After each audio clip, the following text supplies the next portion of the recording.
Boa noite, pessoal. Estamos aí numa aula de segunda-feira, Química Orgânica Funcional. O professor pede desculpas por estar começando tarde essa gravação, mas a gente acabou tendo um problema técnico.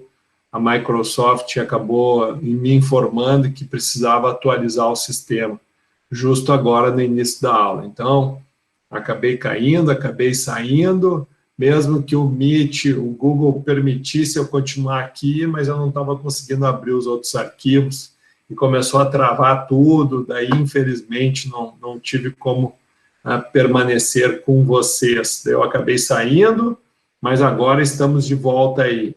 Tá bom, pessoal? Me ouvem bem? Tudo bem com vocês?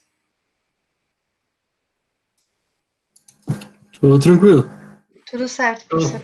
Então tá. Agora, então, vamos ao que viemos aí. Muito bem, pessoal. Por favor, eu não consigo enxergar vocês, só me digam aí se estão me ouvindo, se a apresentação está aparecendo, ok? Ok? Sim? Sim, Ok. professor. Show, muito obrigado. Bom, então, nossa quinta aula, hoje vamos finalizar aí, dar o feedback da aula 3 e da aula 4. Lembrando que a aula 3, então, foi uma atividade que o professor deixou, fechamento da introdução à química orgânica, e a aula 4 foi uma atividade a respeito de polaridade que o professor disponibilizou para esse sábado. Eu vi que teve um pessoal no início da aula que comentou que foram realizar a atividade hoje e já estava fora do ar, né? Então, assim, lembrando, a importância do TDE acontecer no final das aulas, né? Então, hoje, por exemplo, a gente vai realizar um TDE, mas eu sei que às vezes não dá tempo, mas vocês têm que entender que o professor precisa revisar o conteúdo, preciso revisar a atividade que os alunos fazem para que eu possa, então, na aula, dar um feedback no sentido de o que acertaram, o que erraram, para que eu possa interpretar um pouco melhor onde que a gente pode melhorar para que vocês tenham uma melhor compreensão. Então, assim, depois desse feedback, do retorno, o professor já liberou lá o Google Formulários, inclusive hoje nós vamos ter mais um. Então, a ideia é sempre, nas aulas, a gente ir reforçando o conteúdo e depois a gente passa para o momento onde os alunos têm que testar suas habilidades. E hoje nós vamos, então, entrar em hidrocarbonetos, vamos conversar sobre alcanos, e na próxima aula, tá? A próxima aula vai ser aula prática, então o professor vai estar disponibilizando uma prática para vocês realizarem em casa, e essa prática vai gerar um relatório virtual que deve ser entregue dentro dos prazos definidos lá na plataforma, tá? Depois o professor pode revisar esses conceitos. Na próxima aula, obviamente, a gente vai estar aqui, mas a orientação é para a realização da aula prática. Então, a aula que vem, vocês vão ter que fazer a leitura do material e, em casa, realizar uma experiência com materiais domésticos. Nada que seja impossível de se realizar em qualquer casa, né, de uma família, vocês vão achar. Então, vão ser componentes muito simples, mas vai ser uma experiência muito importante, porque nós vamos estar reforçando conceitos de polaridade, vamos reforçar conceitos de ligação de forças intermoleculares e, principalmente, né, o professor quer ver, né, dentro das habilidades de vocês, se está havendo a compreensão sobre o conteúdo trabalhado. Muito bem, então, vamos ao feedback. Então, 9 de 17 alunos realizaram a atividade, então, parabéns, Luana Oliveira, William, Pamela Martins, Brenda, Gabriel Felipe, Glenda, tem a Brenda e a Glenda, né? Glenda Stephanie, Thaís Campos, Daniela e Kathleen. Muito obrigado pela atitude de vocês terem feito as atividades. né, e espero agora, então, estar tirando as dúvidas daqueles que não conseguiram realizar. Primeira atividade, ela apresentava a estrutura, então, da cafeína presente na pasta de Guaraná, presente, o princípio ativo do Guaraná é a cafeína, que é um alcaloide também presente, né, no café, no chimarrão, no chá preto. Então, na realidade, esse princípio ativo cafeína, ele é muito comum, né, e ele apresenta essa estrutura, né? Então, o exercício, ele pedia, né, para a estrutura da cafeína apresenta. Então, dentro dessa estrutura, o que apresenta? Um anel benzênico? Não, não tem anel benzênico, né? Uma cadeia insaturada? Sim, veja aqui, ó, tem insaturações entre carbonos. Aqui é uma insaturação entre um heteroátomo e um carbono. Na realidade, esta insaturação refere-se à insaturação entre carbonos. É uma cadeia homogênea? Não, tem nitrogênio, né, no meio das cadeias. Uma cadeia alifática? Não, é uma cadeia fechada, né? Então, é uma cadeia cíclica. É uma cadeia acíclica? Não, é uma cadeia cíclica. Não sei fazer. Então, o que a gente percebeu aqui? Que a grande maioria acertou, né? Acredito que esses que não souberam fazer, tenham compreendido agora, é uma análise da estrutura, com base nos conhecimentos, né, que a gente veio adquirindo aí, né, ao longo dessas primeiras 3 aulas, né? Aqui, é o mesmo exercício, a única diferença aqui que estava se referindo ao ângulo de ligação do carbono. Lembra que na aula passada a gente revisou ângulos de ligação de sp3, ângulos de ligação de sp2 e de sp, que eram tipos de carbono, né? Então, um carbono só com ligação simples, né? Então, ele apresenta um ângulo de 109 graus, porque aqui diz, ó, o carbono da estrutura da cafeína, assinalado com asterisco, né, apresenta ângulos de ligação aproximadamente 109 graus. Lembra que na aula passada a gente viu isso, que os carbonos sp3 apresentavam esse ângulo. Os carbonos, né, que tem aqui, por exemplo, aqui a gente vai ter um carbono sp2, é um ângulo de 120, né? E aqui, no caso, nós não temos nenhum carbono sp. O sp é o que tem uma tripla ligação ou duas duplas ligação. Esse carbono, então, vai ter um ângulo de 180 graus. Bom, aqui é sempre importante que o professor, nos exercícios, a ferramenta que a gente usa, aí, o Google Form, infelizmente, ele não tem o caixa baixa, né, o subscrito. Então, o professor sempre toma o cuidado de colocar atenção que os números são subscritos, né? Então, essa aqui está errada, não é essa a fórmula da ureia, né? O certo é ter o 4 e o 2 como subscritos. Mas é mais importante que a gente realize o exercício e que a gente também não fique se prendendo nesses pequenos detalhes, né? Mas aqui a pergunta é, então, a ureia é um produto, é o produto mais importante da excreção do nitrogênio para o nosso organismo. A molécula da ureia, formada por 8 átomos, o carbono apresenta 2 ligações simples e uma dupla, né? Então, o átomo de carbono apresenta, 2 ligações, né? Aqui, ó, 2 ligações simples e uma dupla. O oxigênio, uma ligação dupla, oxigênio, uma dupla.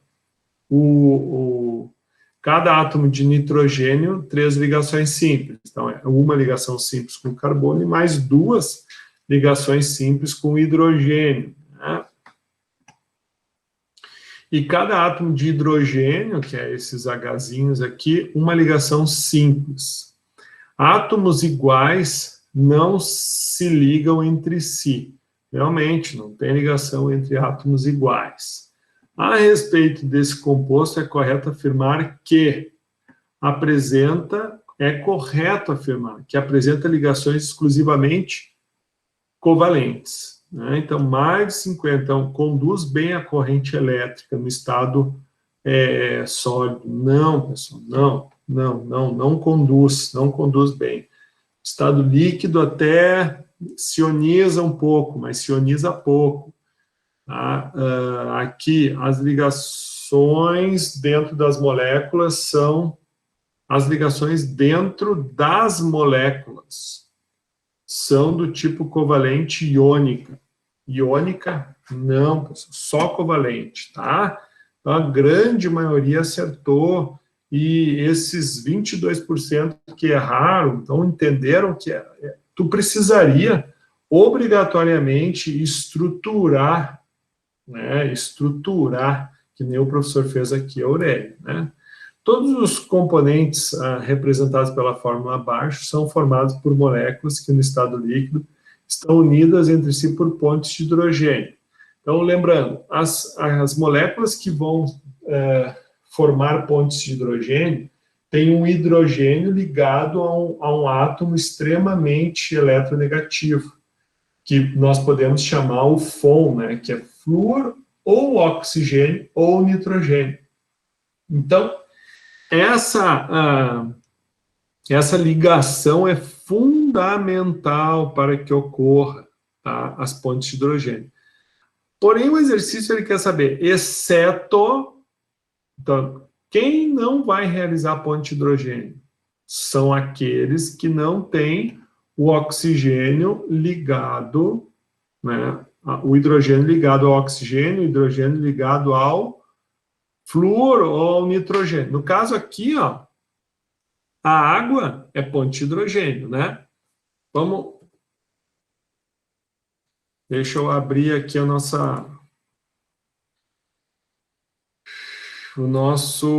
aqui. Então, água, né? H2O, aqui é um álcool, OH, aqui é um álcool, OH. Esse outro aqui é um ácido carboxílico também, tá? Então, sempre água.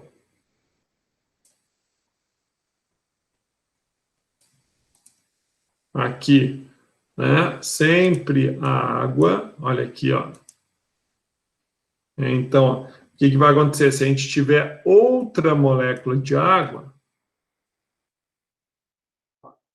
a ponte, onde é que vai ser formada a ponte de hidrogênio? A ponte de hidrogênio se forma exatamente nesse ponto, que é quando aqui tu tem um polo negativo, aqui o polo positivo. Então, aqui forma uma força de ligação. Não é uma ligação química, mas é uma ligação entre moléculas. Então, aqui tu tem uma molécula de água e aqui outra. Então, como é que essas moléculas ficam unidas? Elas ficam unidas por meio das pontes de hidrogênio. E no caso do álcool, da mesma forma, o álcool ele vai ser CH3OH, aqui vai ser CH3, CH2OH. Aqui, no caso, vai ser um ácido acético, que também é muito semelhante, né? Então, tu vai ter um carbono, 2 carbonos, daí, aqui tu vai ter, então, aqui tu vai ter, só que aqui é uma ligação dupla, então esse aqui é o ácido acético, certo? Então aqui está a molécula do ácido acético. Então, aqui o que nós temos? O carbono, aqui tem outro carbono, aqui tem o OH. Então, quando tu tiver outro ácido acético desse, o que vai acontecer aqui, ó? Bem, ó, onde tem o oxigênio com o hidrogênio, aqui tu vai ter, então, formação de uma ponte. No caso aqui também vai ter outra ponte, e assim sucessivamente. E isso é um dos exemplos do porquê que substâncias que têm essas características se solubilizam também em água. Então, o ácido acético, vinagre, é solúvel em água por isso. O álcool de cadeia curta também é solúvel em água por causa disso, porque porque principalmente eles formam pontes de hidrogênio semelhante né, e semelhante, então irá dissolver semelhante. Então, o único composto que não vai ter essa estrutura de carbono, desculpa, de hidrogênio ligado ao oxigênio, vai ser o metano, então, exceto esse. Então, espero que... Tranquilo, pessoal? Podemos continuar? Estão compreendendo? Sim. Ótimo. Para exemplificar, moléculas polares foram citadas as de... para exemplificar moléculas polares, foram citadas as de metano, monoclorometano, diclorometano, triclorometano, tetraclorometano. Na realidade, são polares apenas as moléculas designadas por. Bom, aqui, pessoal, é importante nós lembrarmos. Então, nós vamos ter aqui o metano. Lembram? O metano, o carbono e o hidrogênio, eles têm forças, eletronegatividade muito próximas. O carbono tem eletronegatividade 2,5. O hidrogênio 2,1. Então, tu tem uma formação de polo muito fraco. Então, essa molécula, ela tem um vetor resultante, ou seja, um momento de polar igual a zero. Então, não é uma molécula polar. Agora, se eu pego, e aí entra a graça do exercício, que ele fala do metano, agora ele fala do monoclorometano. Então, o que o exercício, então, propõe? Ele propõe que nós tenhamos, sim, um carbono, só que a um desses carbonos, ou melhor, a substituição de um desses hidrogênios por um cloro. Então, nós vamos ter aqui o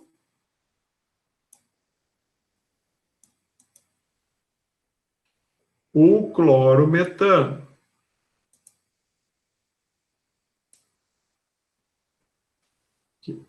Certo, então vamos só... Então tá, estruturamos a molécula aqui. Né? O que aconteceu aqui? Né? Viu que ficou uma ligação um pouquinho diferente. Então tu vai ter o cloro e tu vai ter o carbono, os dois hidrogênios. O que ocorreu aqui?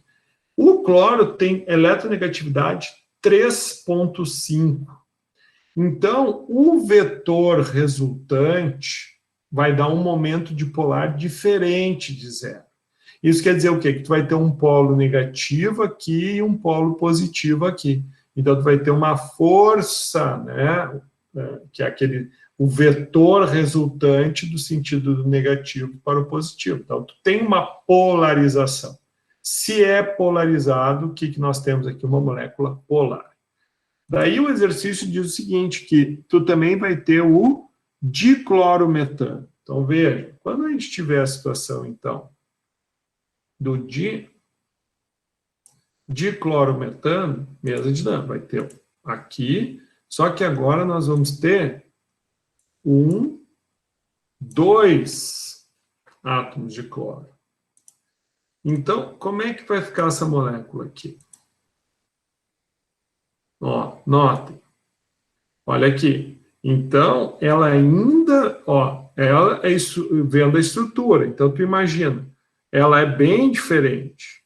Então, o que vai acontecer? Aqui nós vamos ter uma polarização bem negativa, que vai ser um vetor, né? Um vetor do negativo para o positivo, do negativo para o positivo. Então, essa molécula, ela vai ter um polo positivo nesse sentido e um polo negativo nesse sentido. Então, veja, nós temos outra molécula com momento de polar diferente de zero, ou seja, tanto essa quanto essa. Agora, o próximo é triclorometano. Então, veja. Ó.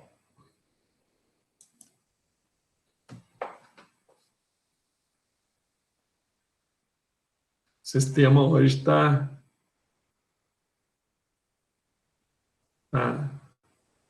sacaneando. Até o Cam Sketch está dando uma paradinha. Ok, então vamos botar aqui.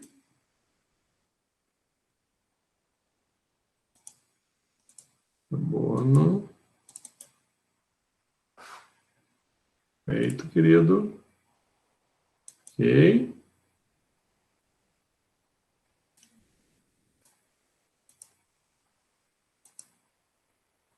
Nada. Opa. Ok. Nada. Travou. Muito bem. Agora vai. Agora vai. E aqui, agora então com 1, 2, 3. Mesma dinâmica. Vamos colocar aqui. Ó, opa, tem que selecionar todos. Selecionei. Agora foi. Muito bem. Olha aqui, pessoal. Olha aqui. Tá ou não tá? Ó, vejam. Ó, ainda o momento dipolar está diferente de zero. Veja, olha aqui, ó. Tu vai ter 3 átomos de cloro jogando, né? Ou seja, com um vetor do negativo para o positivo nesse sentido, mas aqui tu vai ter um grande polo negativo, com bastante eletronegatividade concentrada, ou seja, um acúmulo de elétrons desse lado e desse lado uma carência de elétrons. Então, o triclorometano também vai ser um momento dipolar diferente de zero. Então, nós temos diferente de zero, diferente de zero, diferente de zero. Então, esses 3 que são diferentes de zero são polares. E o último era o tetracloreto de carbono. Então, aqui, ó, olha como é que fica a estrutura. Olha só. Nesse caso, essa molécula é extremamente igual a essa. A única diferença é que tu vai ter um vetor, né, todos eles se concentrando, né, aqui no centro, o elemento eletropositivo, porém, como a intensidade que os elétrons são puxados do centro da molécula é igual em todos os sentidos, assim como é igual em todos os sentidos aqui. Então, aqui também teremos um momento dipolar igual a zero. Então, quando o momento dipolar é igual a zero, nós temos uma molécula apolar. Quando o momento dipolar é diferente de zero, nós temos uma molécula polar. Então, espero que vocês tenham aí entendido, pessoal. Então, tranquilo, meus amigos? Por enquanto, sim.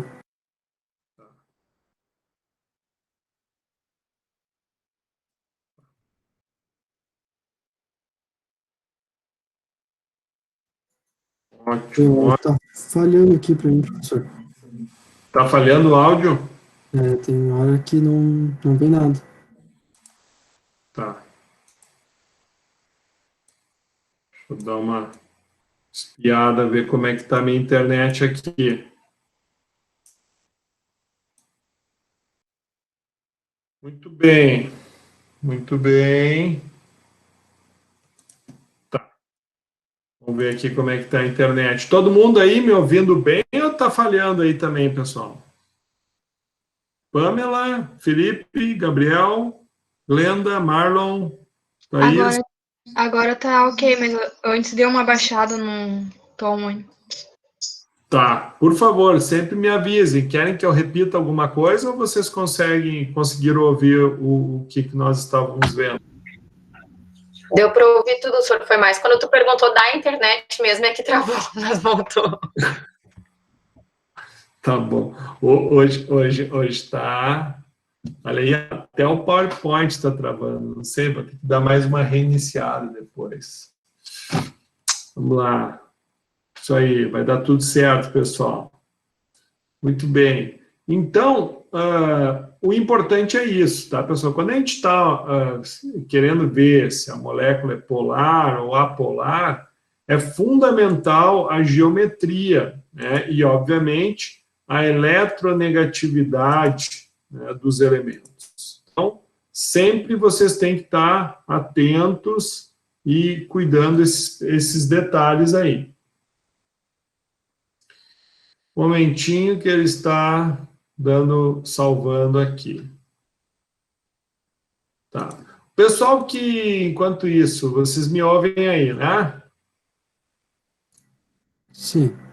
Tá, enquanto está rolando salvamento ali, como é que ficou o entendimento de vocês com relação àqueles que não tinham acertado as questões agora, conseguiram entender?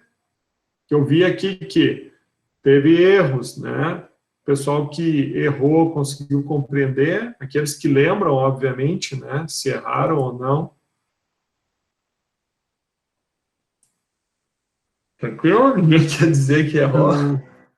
Sim, professor, por enquanto é tranquilo. Nessa última ali que você estava explicando, eu acho que eu errei, mas por causa do diclorometano, eu não sabia se, por exemplo, cortava, vamos dizer assim, os vetores quando puxava para um lado ou para o outro lá na molécula.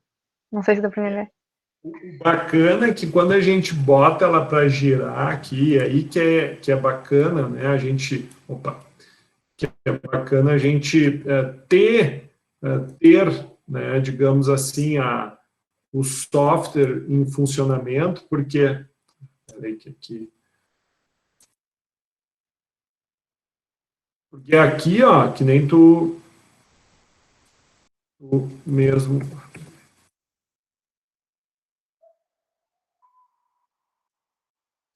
Tá travando, mas, vamos lá. Mas é o que acontece? Quando a gente estava girando a molécula ali, tu percebe que fica nítido a diferença, porque como está tudo ligado ao mesmo carbono, é fácil de tu ver que tu tem nitidamente uma polarização, por diferente as formas que tu tem de colocar o cloro, tu vai sempre ter um ângulo de 109 graus, né? Então, isso a gente consegue enxergar bem nitidamente aqui, né? Quando a gente consegue girar a molécula, mas quando ela não quer girar, não adianta. Então, vamos adiante. Bom, aqui, o metano, né? Pode ser obtido no espaço sideral pelo choque entre átomos de hidrogênio, pelas estrelas, e o grafite na poeira cósmica. Sobre as moléculas de metano, pode-se afirmar que o tipo de ligação intermolecular e sua geometria são forças de Van der Waals ou E tetraédrico. Perfeito, né? Poderia ser forças de London também, estaria certo, mas não tinha nada. Forças de polo induzido também, porque forças de Van der Waals, London e de polo induzido são tudo a mesma coisa, são sinônimos, tá? E a questão da geometria tetraédrica, que é aquela ali que a gente já está cansado, bota de ver já, é o carbono no centro e uma pirâmide com base triangular. Engradados de madeira provenientes da Ásia, antes de serem liberados na alfândega, são detetizados com bromometano, né, para impedir que se alastre pelo Brasil um certo besouro que destrói as árvores. Relativamente ao bromometano, o que é incorreto afirmar? Incorreto, pessoal. Incorreto. Eu vi que o pessoal meio que se atirou aqui, ó, aleto de alquila. Sim, ele é um aleto de alquila, mas ele não é um hidrocarboneto. Ele apresenta ligação covalente, sim, né? É a mesma coisa do que a molécula, aquela ali do... É a mesma coisa que essa molécula aqui, ó. É igual. A única diferença é que, em vez de ser o cloro, vai ser um bromo. Tá? Então, o que tu faz aqui? Tu pega o bromo. Cadê o bromo? Tem bromo aqui?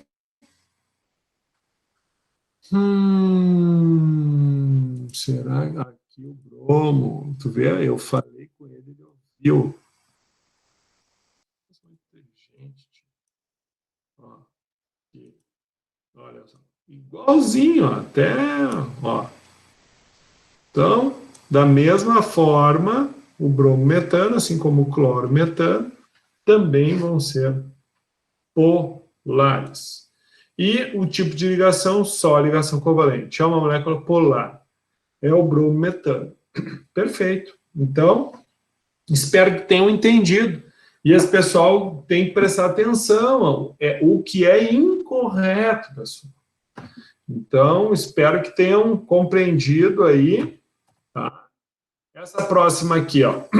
Bom, essa daqui, ó, é quando a gente falou dos ácidos. Lembram? Os conceitos de ácido e base são muito semelhantes. Os ácidos diarrênios, né? Então, toda substância ácida em meio aquoso libera o H+, toda substância alcalina ou básica em meio aquoso libera o H-.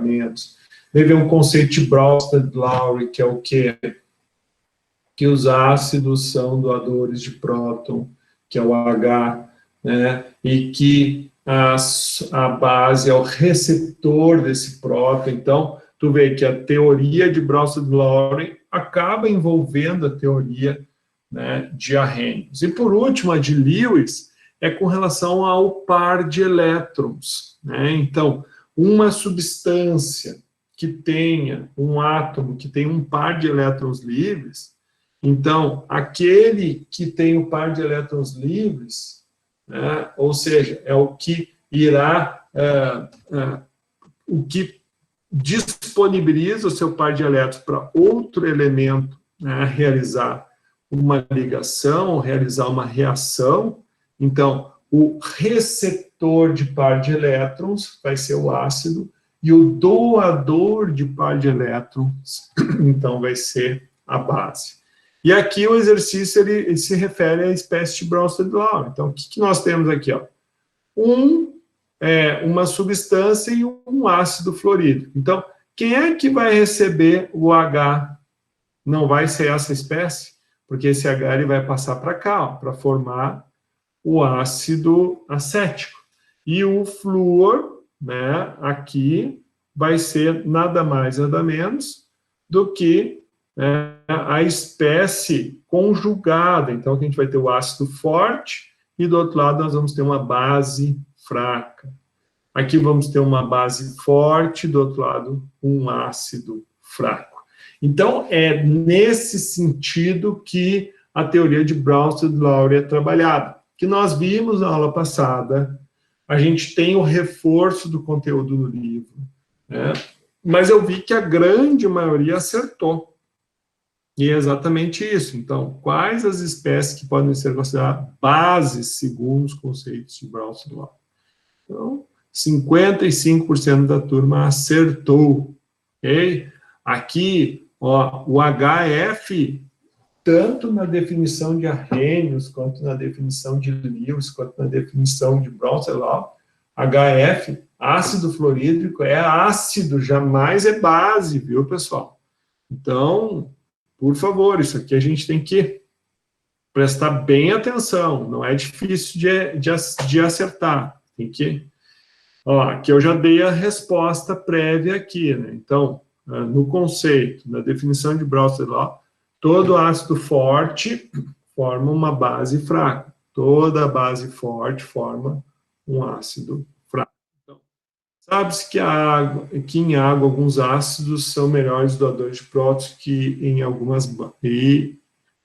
outros, e algumas bases são melhores receptores de prótons que outros. Por exemplo, o HCl é um bom doador de próton e considerado um ácido forte. Com base na afirmação e de acordo com Bronsted, pode-se afirmar: quanto mais forte o ácido, mais fraca é a base conjugada, que é o que eu expliquei para vocês no exercício anterior. Então, aqui é uma base. Aqui é o ácido. Então, aqui é base forte, ácido fraco conjugado. Aqui, ácido forte, base fraca conjugada. E por último, que era a definição de Lewis, né, que é com relação ao par de elétrons.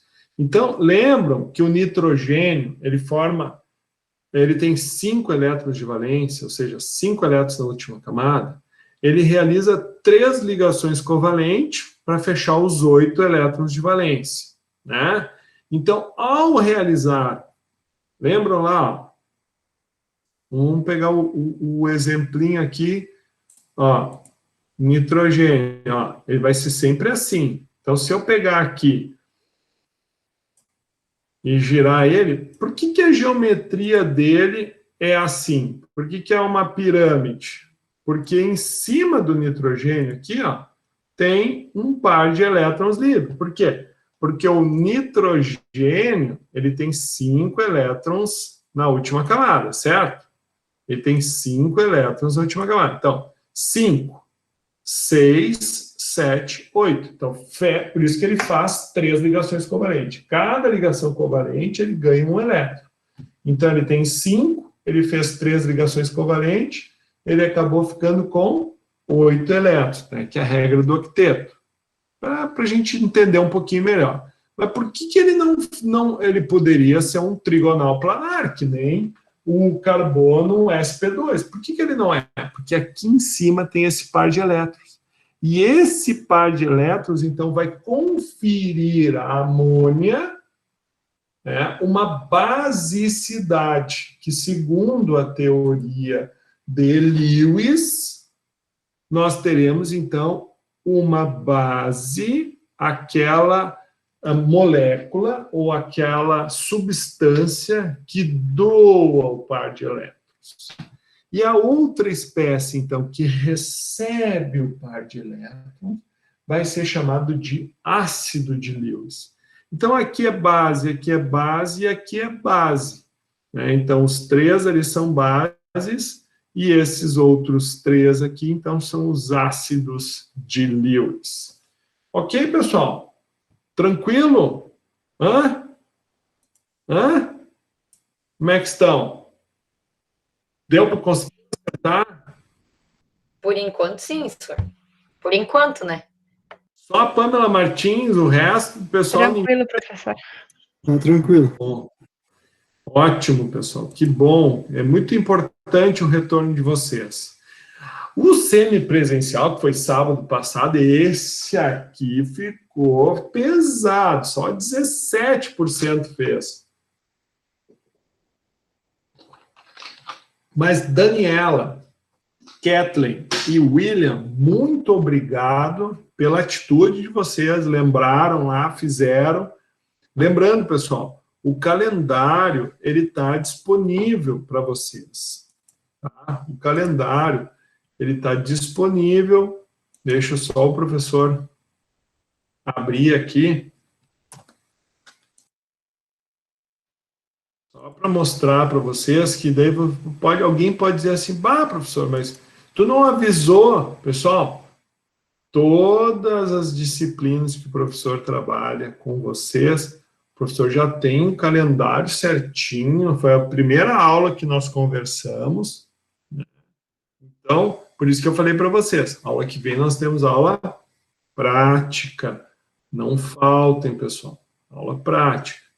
Então, aqui, dentro da nossa aula, olha aqui, ó, tem 2 formas, você pode entrar aqui no plano de aula, tá? Mas você também pode ir aqui, ó. Aqui eu acho que eu errei, ó. Aqui eu fiz alguma coisa. Deixa eu editar aqui. A nossa primeira aula foi dia 1º. Agora, tá. Então, ó. Ixi. Vamos com fé. Hoje tá tudo bem veloz.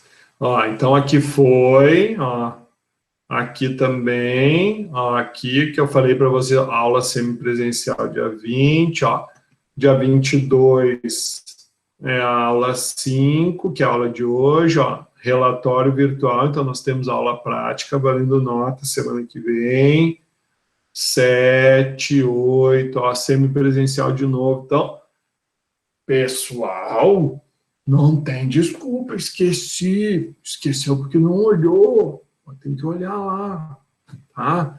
Lembrando, semana que vem não pode perder, porque semana que vem é avaliação, pessoal, avaliação.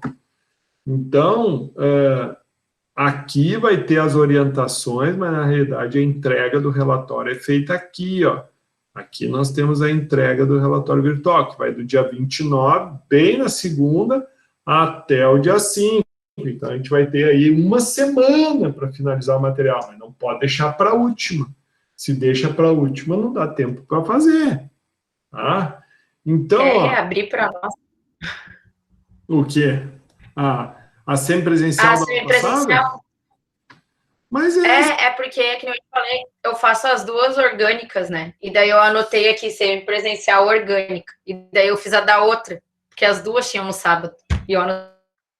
Viu, Pamela? Mas essa aqui é bem tranquilinha, ó. É semipresencial isso aqui, ó.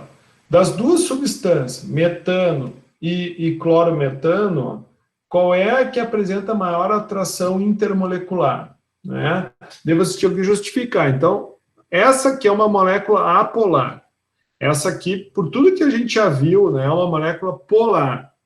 Então, o que acontece? Moléculas polares, elas vão formar, então, vão ter forças intermoleculares mais fortes, tá? Aqui não é do tio, é do tipo, tá? Do tipo, corrijam lá, pessoas, senão vai ficar... Então, não sei, Pamela, eu acho que é aquilo que eu disse, não vale nota. Mas é importante que vocês estão exercitando, mas se quiser eu abro, não tem problema, mas bem tranquilo. Por favor, professor. Tá bom. Depois ali, quando a gente chegar na hora do TDE, daí vocês me peçam que eu abro lá para vocês, daí quem tiver interesse, tá? Mas não vai, tem que fazer diferente, não pode copiar daqui, viu? Sacanagem, né?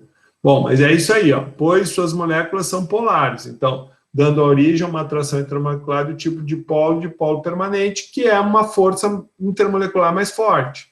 Qual força intermolecular é mais forte que a dipolo permanente? Ou a força de Van der Waals? Qual é que é? Mais forte? Ponte de hidrogênio? Ponte de hidrogênio. E qual que é a mais fraca que dipolo permanente? Dipolo permanente? A Van der Waals ali, né?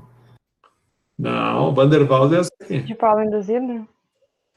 Dipolo induzido. Isso aí mesmo, que é a mais fraca, né? Que é aquela que as moléculas são apolares. Quando a molécula é apolar, a força é mais fraca. Ok?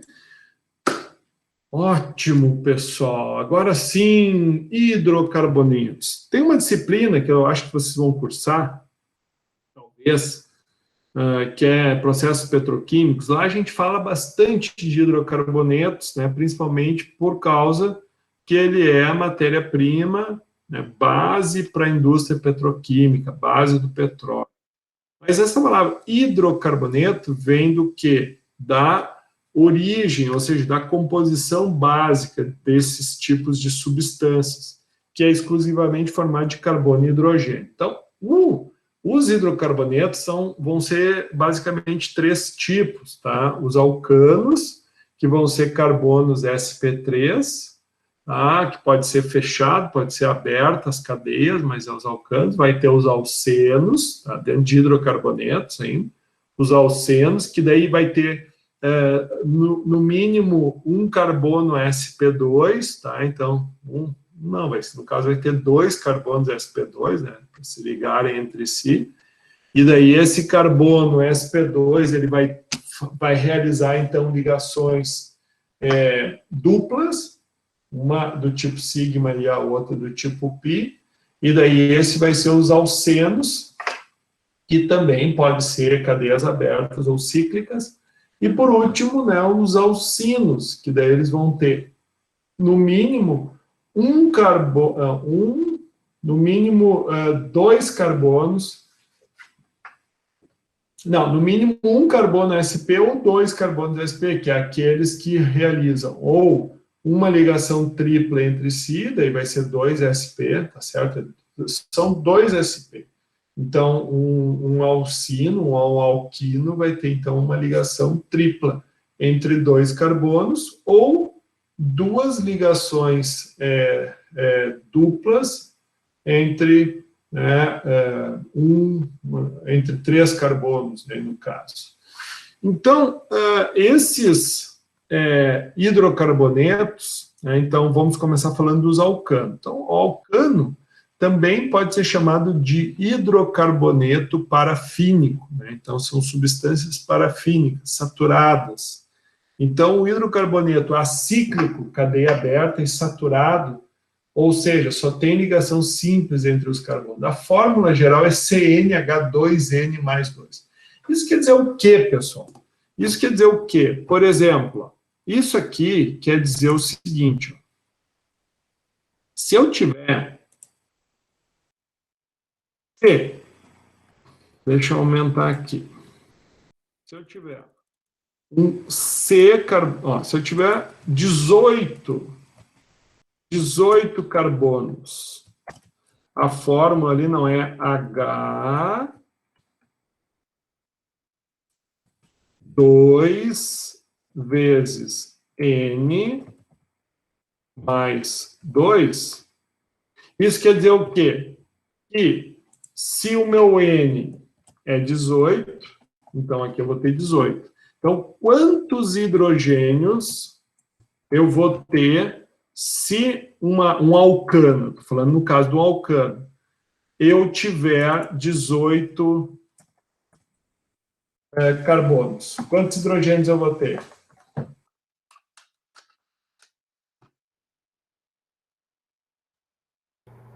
Oito? 38, muito bem, 38. Vamos ver se isso é verdade? Então, vamos pegar aqui. Então, se eu tiver 18, então, 1, 2, 3, 4, 6, 7, 8.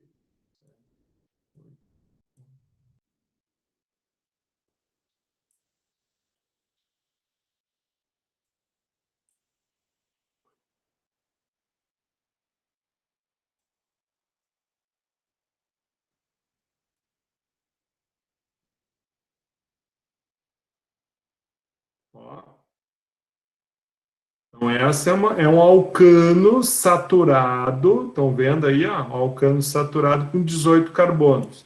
Então, olha aqui, 1, 2, 3, 4, ó, 1, 2, 3, 4, 5, 6, 7, 8, 9, 10, 11, 12, 13, 14, 15, 16, 17, 18. Agora, 3... 4, 5, 6, 7, 8, 9, 10, 11, 12, 13, 14, 15, 16, 17, 18, 19, 20, 21, 22, 23, 24, 25, 26, 27, 28, 29, 30, 31, 32, 33, 34, 35, 36, 37, 38. Nem precisava contar tudo, era só ter formado a formulazinha bacaninha aquela ali. Ok? Então é isso que significa a formulazinha aquela ali, ó. Então, essa simplificação.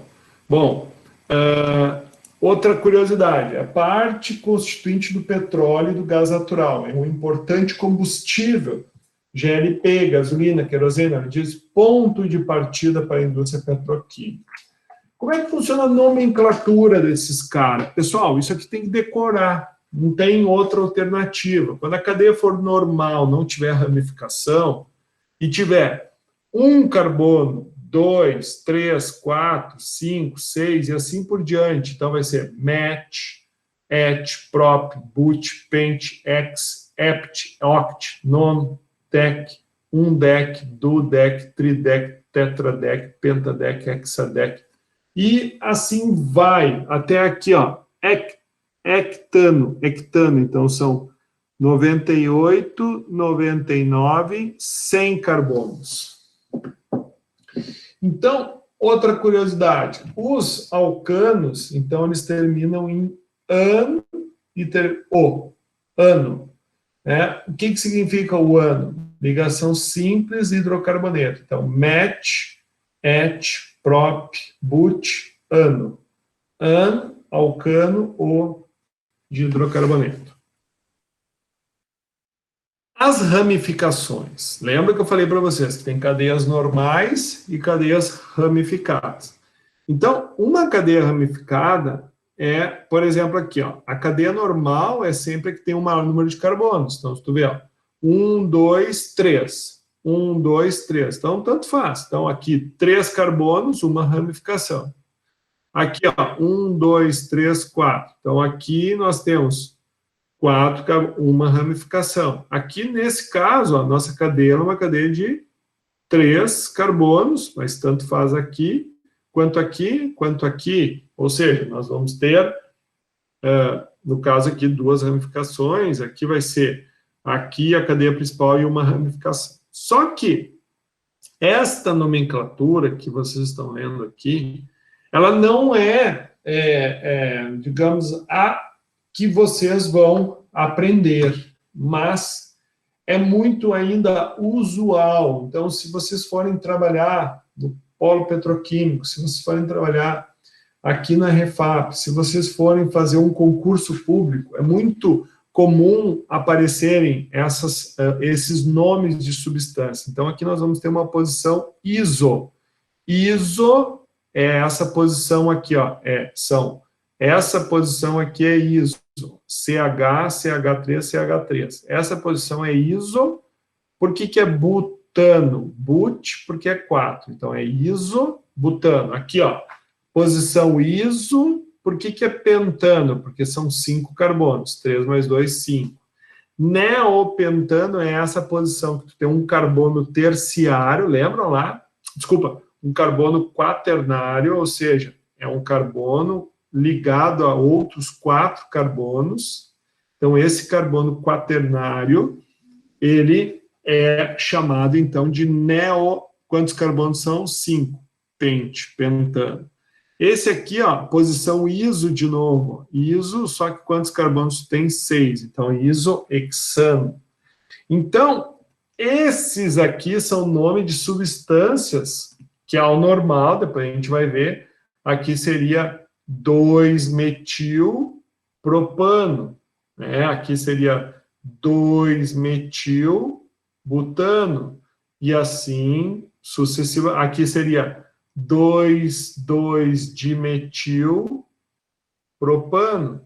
Né? Então, por que eu trago isso? Para que vocês fiquem atentos, porque pode ser que ocorra, né, uma menção desse tipo. E aqui, né, o nome dos radicais. Qual é a diferença, né, do radical para uma molécula? O radical, ele vai ter, ele está aguardando, ele é aquela parte que vai ser ramificada na cadeia. Então, se tu tiver uma ramificação de 2 carbonos, de 4 carbonos, de 3 carbonos, de 8 carbonos, a gente termina ele com il. Em vez de ser ano, termina com il.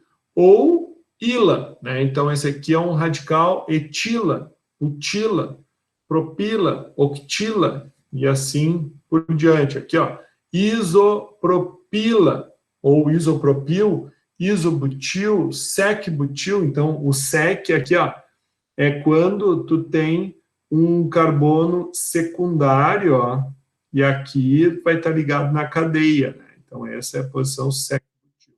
Aqui vai ser iso, né? E aqui, então, vai ser o terc-butil. Ok? São nomenclaturas antigas, mas ainda aceitas pelo IUPAC. Nós falamos sobre o IUPAC na primeira aula. Então, aqui entra a questão da nomenclatura. Então, a numeração, a gente sempre vai pegar a cadeia que tem maior número de carbonos. E a gente vai começar numerando sempre do lado mais próximo ao radical. Se tiver mais de um radical, daí a gente vai por ordem alfabética. Então, por exemplo, aqui, ó, esse aqui, ó, 1, 2, 3, 4, 5. Então, no carbono 2, nós temos o radical metil. Metil, 1, 2, 3, 4, 5, pentano. Aqui, veja, tu tem 1, 2, 3. Tu vai ter 3 radicais. Então, aqui, ó, 1, 2, 3, tu começa a numeração dando 3. Aqui não tem nada. Aqui, ó, 1, 2, 3 também dando 3, só que aqui tem no 4. Então, a numeração vai começar do lado de cá. Então, isso são as regras que a IUPAC definiu, né? Para quê? Para que a gente consiga definir nome, estabelecer uma nomenclatura, uma série de nomes às substâncias químicas. No caso, aqui a gente está falando só de alcanos, tá? Que são hidrocarbonetos saturados. Então, nesse caso aqui vai ser 3, 4, 6, trimetil, todos eles são grupamentos metiloctano.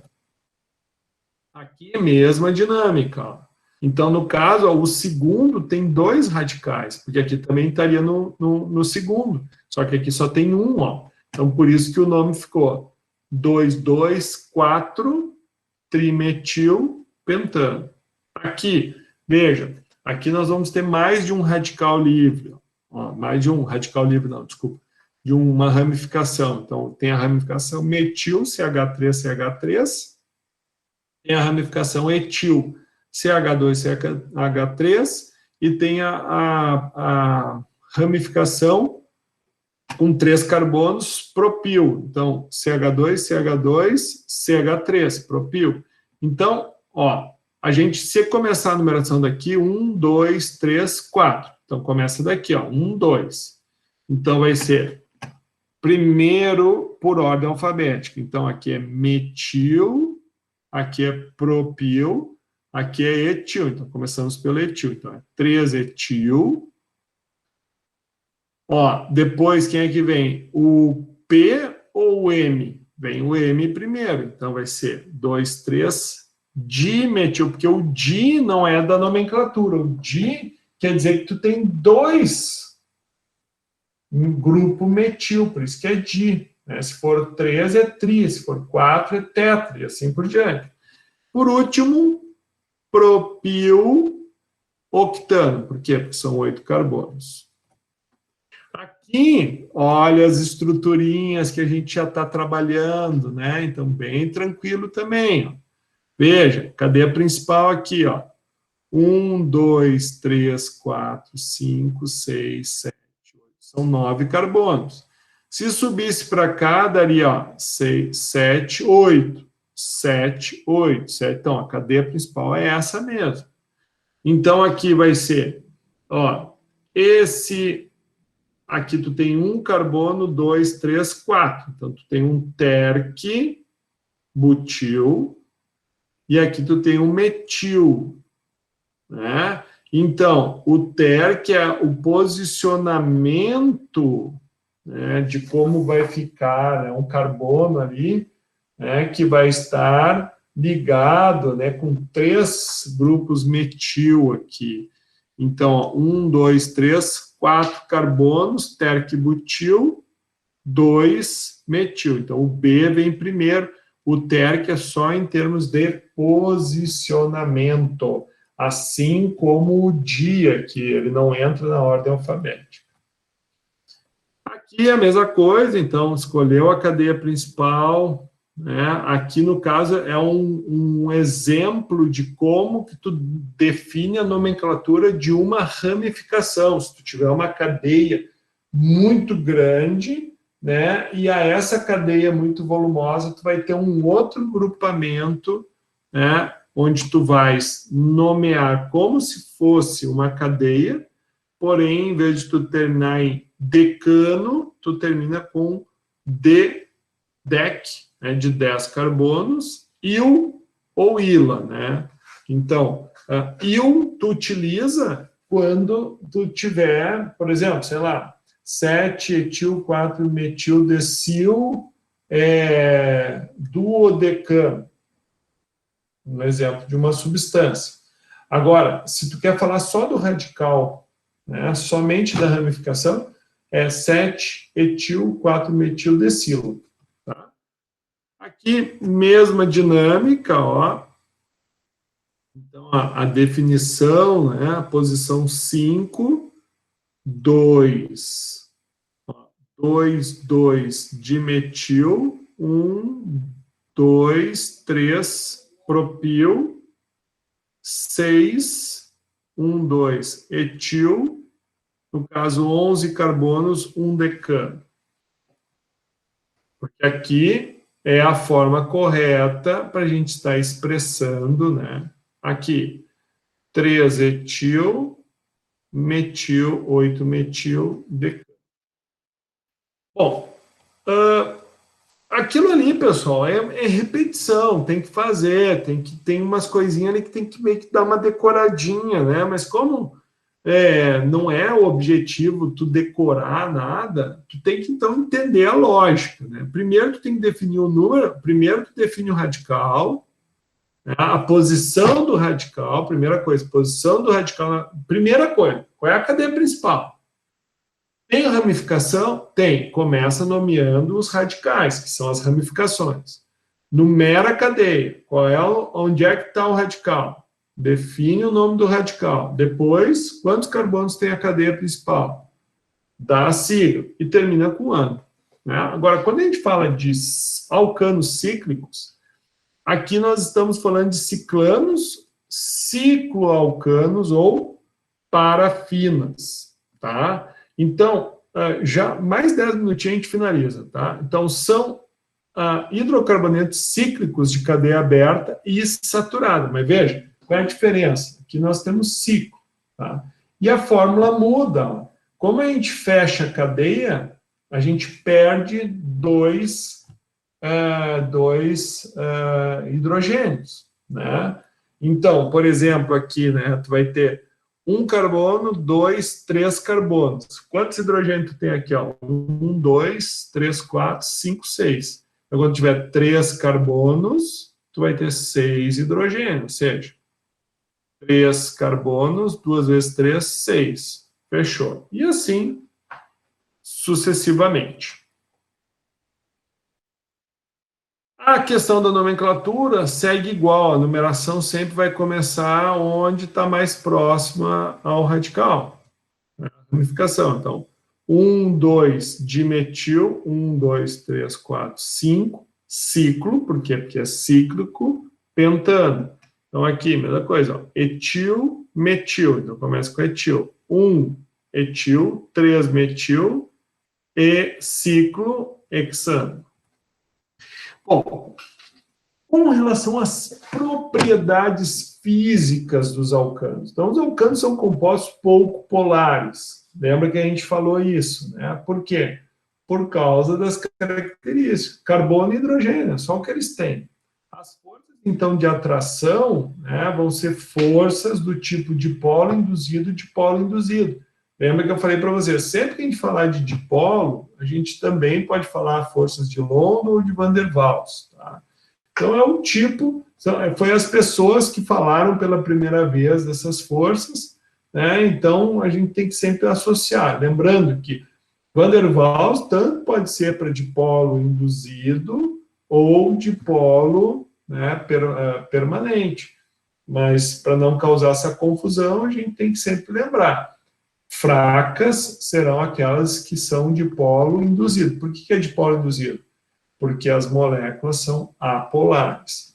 Então, a magnitude dessas forças, então, vai ser proporcional à área de contato entre essas moléculas. Né? Consequentemente, um alcano linear, o que é o linear? É sem ramificações, excetuando-se os primeiros da série, que são os de cadeia menor, obtém-se aumento de 20 a 30 graus na temperatura de ebulição em cada metileno, ou seja, para cada CH2 acrescentado à cadeia. Então, enquanto maior vai sendo essa cadeia, tu vai havendo um aumento de 20 a 30 graus na temperatura de ebulição. Então, Os alcanos não ramificados com até 4 átomos de carbono são gases a temperatura ambiente. E aqueles com 5 a 17 átomos de carbono são líquidos. Os demais, ou seja, os acima de 18, inclusive os 18 são sólidos, né, que são as parafinas, que a gente muito conhece, né, são os solventes, né, que são o hexano, que é utilizado amplamente, por exemplo, na extração de óleo de soja, e os que são gasosos, como o metano, né, até 4 carbonos.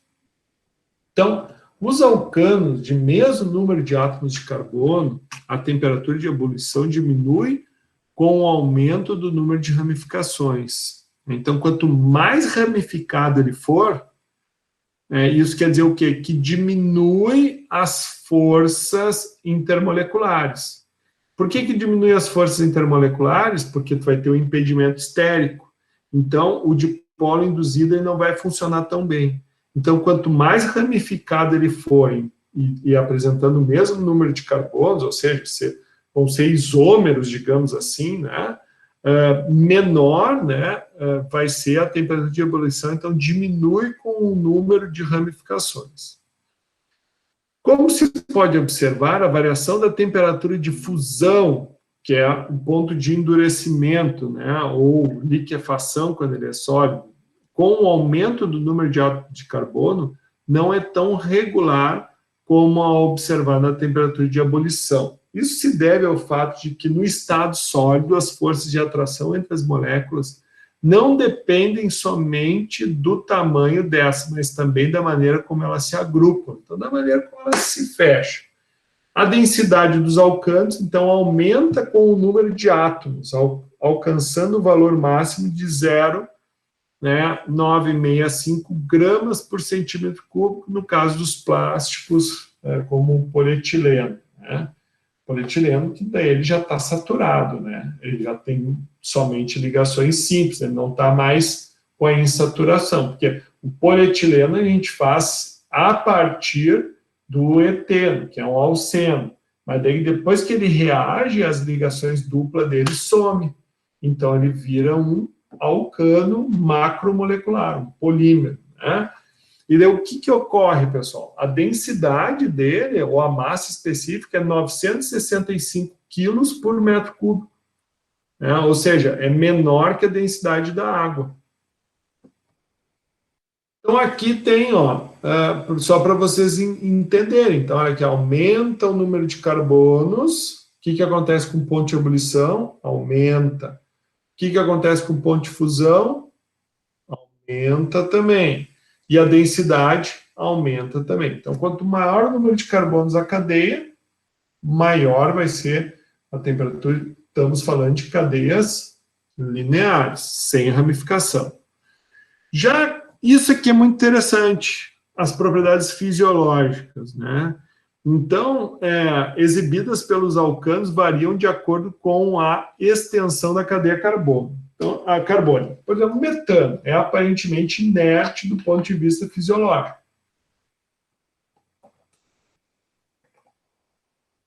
Tanto é que nós, quando flatulamos, a gente libera metano, né? O metano, ele está presente no nosso organismo, né? Por quê? Porque o processo de digestão anaeróbico que ocorre dentro do nosso intestino, né, dentro do nosso aparelho digestivo, ele libera, então, o metano. Então, ele é inerte. Já outros alcanos gasosos, ou seja, de C2 a C4, né, gasosos ou vapores de alcanos líquidos, podem atuar como anestésicos e causar problemas cardíacos, como fibrilação ventricular. Em altas concentrações, vapores desses compostos podem também causar deficiência respiratória pela depressão do sistema nervoso central. Então, os alcanos, quando manuseados com segurança, são relativamente pouco tóxicos, se comparados a outra classe de compostos orgânicos, né, que são os insaturados. Entretanto, o hexano, componente comum na gasolina e muito utilizado em laboratórios e indústria, e extremamente tóxico. A elevada toxicidade do hexano foi observada pela primeira vez no Japão, no início da década de 70, quando 93 trabalhadores de uma fábrica de sandálias morreram envenenados por uma cola contendo esse solvente.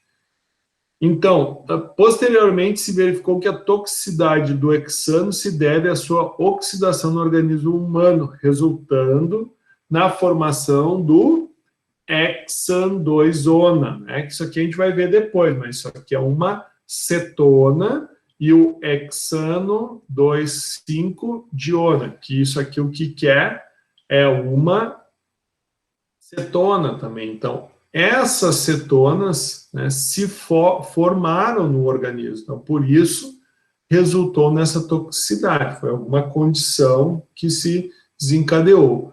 Então, existem evidências de que a dicetona, essa daqui, ó, se condensa com o grupo E-amino de um resíduo do aminoácido lisina, presente no nosso organismo, encontrado em proteínas de fibras do sistema nervoso, produzindo o aduto, né, o que acarreta uma desorganização mecânica das células. Então, com base nisso que se deu aquela ocorrência lá no Japão, obviamente que só se descobriu depois com o avanço do estudo. Mas veja, a complexidade que né, é tóxico. Mas por que é tóxico? O que ele acontece? Primeiro ele forma isso.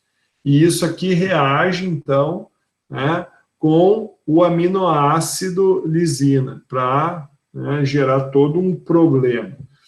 Além do efeito então, fisiológico sistêmico, os alcanos exibem ação fisiológica local, alcanos líquidos, como os que constituem a gasolina e a querosene, quando em contato com a pele, provocam a destruição da camada lipoproteica produzida pela epiderme, podendo o contato prolongado resultar em dermatite. O que acontece? Nós temos uma camada gordurosa sobre a pele, que nos protege, né? E daí quando tu, por exemplo, bota um solvente, né, como gasolina e querosene sobre a pele, tu solubiliza, né, apolar, dissolve apolar, e daí solubilizando essa camada, a gente fica com a pele ressecada, podendo gerar uma dermatite. Por outro lado, os alcanos de massa molecular mais elevada, né, são amplamente utilizados na indústria de cosmético, né, como excipiente de diversas formas em virtude da sua ação emoliente para a pele. Então, as cadeias grandes, no caso, elas não atuam porque elas não são voláteis, então elas acabam não destruindo, né, as paredes, né, a nossa camada oleosa, acabam não destruindo, né, a nossa célula, mas acabam por se protegendo. Então, a vaselina, por exemplo, é uma mistura semissólida de hidrocarbonetos, largamente utilizados na preparação de produtos para a proteção da pele, né? Bom, agora aqui, tá, o que o professor traz agora nesses próximos slides, tá? Isomeria a gente já viu o que é, mesmo número de carbonos. O que esses slides mostram é o seguinte: conforme lá o nosso sisteminha aqui, ó, isso aqui, quando eu coloco, por exemplo, 2 carbonos, e eu peço para ele estruturar essa molécula para mim, veja, ele já estrutura, ó, estão vendo aqui, ó, ele estruturou a molécula, ó, de uma maneira, tá, onde ele não leva em consideração o impedimento estérico, ou seja, o impedimento promovido dentro do espaço, ocupação de um ou de outro, tá? Eu não sei se esse software faz isso, tá? Isso é uma coisa que eu vou ter que estudar, mas o que dá para nós ver é o quê? Que aqui, ó, ele está hidrogênio sobre hidrogênio. Estão vendo? Né? Existe um alinhamento. Então, é exatamente essa formação, é uma conformação eclipsada, tá? A conformação eclipsada, que é aquela ali que eu mostrei para vocês, ela tem uma energia mais alta do que a conformação estrela. Tá? O que é isso? A ligação entre carbonos, essa ligação, ela é uma ligação que ela permite a rotação, né? E isso faz com que esses carbonos aqui, então, girem, né, como se fossem, né, digamos assim, eu vou trazer uns modelos moleculares depois do intervalo. Então, vamos fazer o seguinte, ó, vamos fazer aí uns 5 minutinhos de intervalo, pode ser? Até 9h05, pode ser? Pode ser, pessoal? Pode. Pode ser? Pode, professor. Ótimo, então tá. Vamos fazer um pouquinho mais curto o intervalo, porque a gente atrasou muito o início, tá?